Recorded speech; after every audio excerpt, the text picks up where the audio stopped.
tapi setidaknya kalian tahu bahwa menjadi seorang TKW itu adalah bukan hal yang mudah. Dan jangan sampai seseorang yang belum pernah menjadi TKW itu menyepelekan TKW ya. Jadi karena TKW itu juga memiliki perlindungan hukum di negara yang domisili.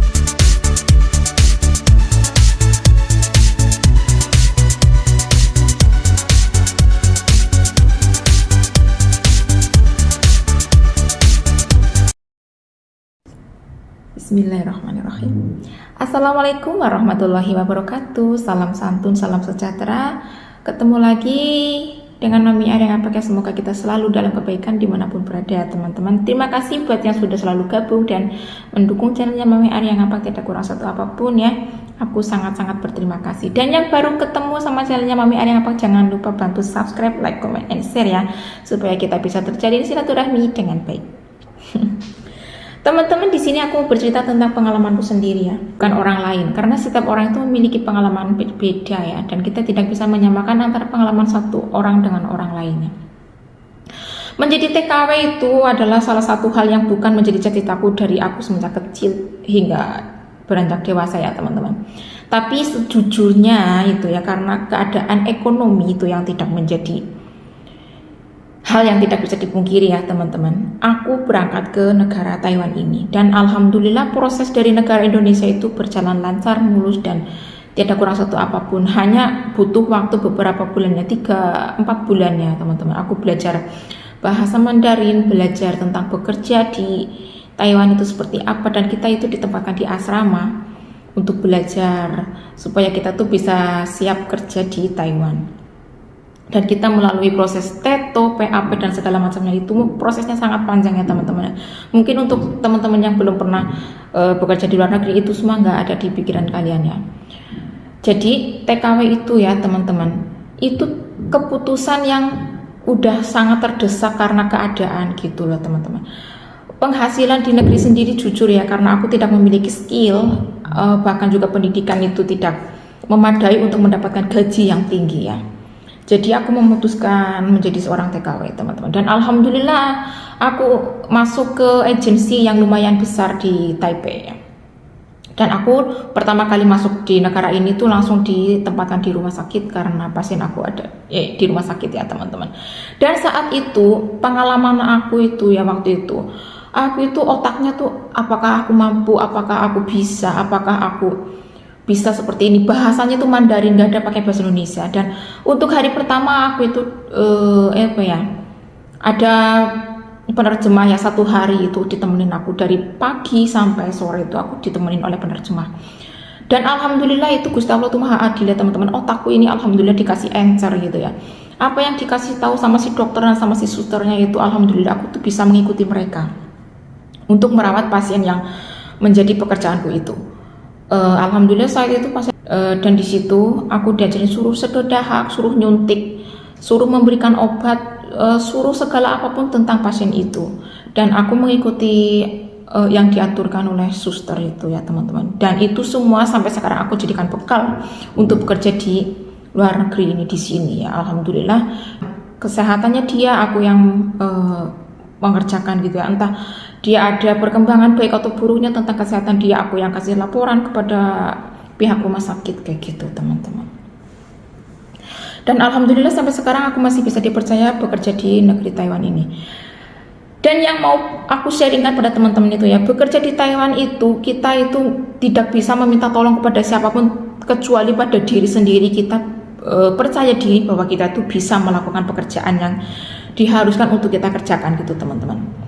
Nah, di saat kita menemukan masalah itu, kita jangan lari dari masalah, apalagi dalam pekerjaannya. Kita solusikan kepada pihak majikan atau ke pihak agensi atau ke pihak pemerintah yang ada di Taiwan, atau terhadap orang sekeliling yang berkenaan dengan keadaan kita di saat itu gitu. Dan kita tidak harus menceritakan terhadap orang lain yang bisa menjerumuskan kita untuk melarikan diri dari masalah. Begitu loh ya teman-teman. Kalau kerja di luar negeri itu nggak seperti di Indonesia, pengen pergi ya pergi aja gitu. Apalagi sampai kabur itu jangan banget ya teman-teman. Walaupun ada sih TKW kabur, ada yang menambung itu, tapi sebaiknya kita tuh jangan, karena kita di sini kalau secara proses baik ya, kita bisa memiliki KTP, bisa memiliki kartu sehat gitu ya, dan kita dilindungi oleh agensi dan pemerintah yang benar-benar memiliki hukum gitu. Jadi kita tuh di sini benar-benar dijamin keamanannya.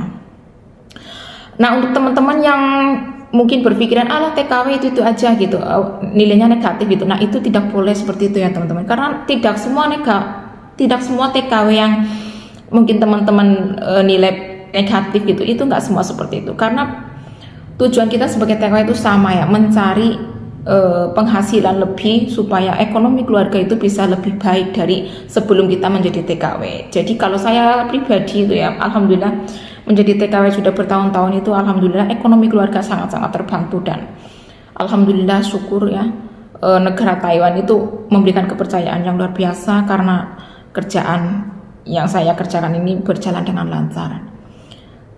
Jadi untuk teman-teman yang mungkin pengen menjadi TKW seperti kita ini ya, yang ada di luar negeri, itu harus mental kuat, karena menjadi TKW itu amat sangat berat teman-teman.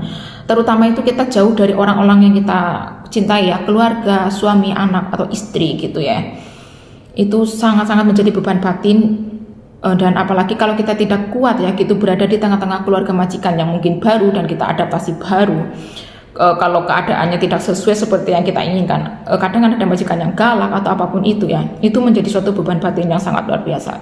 Jadi menjadi seorang TKW itu bukan sesuatu hal yang amat mudah ya, dan banyak banget perjuangan yang dikeluarkan di situ teman-teman.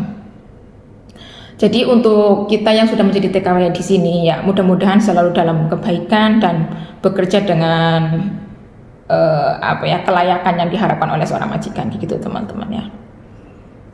Semoga kita di sini bisa bekerja dengan baik dan membawa kesuksesan nanti kita di tanah air. Saat udah pulang kita tidak perlu terlalu capek gitu ya, dan kita bisa memanfaatkan apa yang kita dapatkan untuk masa depan yang akan datang gitu teman-teman. Dan aku bersyukur atas kalian yang selalu mendukung aku di sini lewat media sosial YouTube. Kalian menonton video aku, menonton kegiatan aku di aktivitasku hari-hariku di Taiwan ini ya. Walaupun itu videonya amburadul, tapi kalian masih berkenan nonton. Aku ucapkan terima kasih banget ya teman-teman. Ya udah kayak gitu aja ya teman-teman, sharing aku ya, entah apapun itu yang nggak bermanfaat nggak apa-apa ya, tapi setidaknya kalian tahu bahwa menjadi seorang TKW itu adalah bukan hal yang mudah, dan jangan sampai seseorang yang belum pernah menjadi TKW itu menyepelekan TKW ya. Jadi karena TKW itu juga memiliki perlindungan hukum di negara yang domisili gitu ya. Di Taiwan, di Hong Kong, di Singapura kita tuh semua sama. Kalau kita berangkat secara baik-baik dengan peraturan pemerintah yang benar, kita tuh di sini juga ada tercatat nama kita itu di aturan pemerintah yang ada gitu loh teman-teman. Oke, salam TKW, salam pejuang devisa, salam keluarga. Salam sejahtera dari Mami Arya. Terima kasih. Akhir kata, wassalamualaikum warahmatullahi wabarakatuh.